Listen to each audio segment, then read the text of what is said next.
இந்த ராஜா ஏன் தெய்வத்திற்கு இணையாக உணவை வழங்குகிறார் தெரியுமா? ஒரு காலத்தில் அன்னபுரி என்ற வளமான நாட்டை ஆட்சி செய்த ஒரு ராஜா இருந்தார்.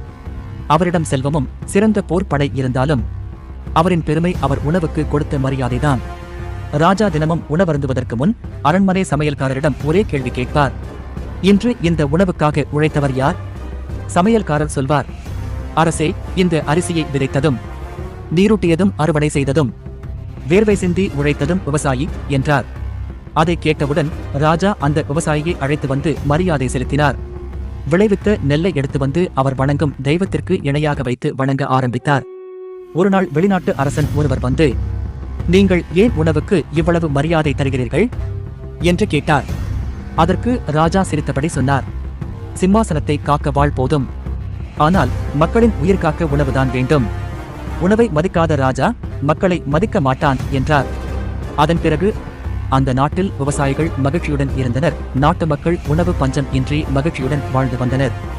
ராஜக்கே ராஜா உணவு என்பதை மறந்துவிடக் கூடாது. இது போன்ற மகிழ்ச்சியான கதைகள், பயனுள்ள தகவல்களை தெரிஞ்சுக்க நம்ம சேனலை ஃபாலோ பண்ணுங்க.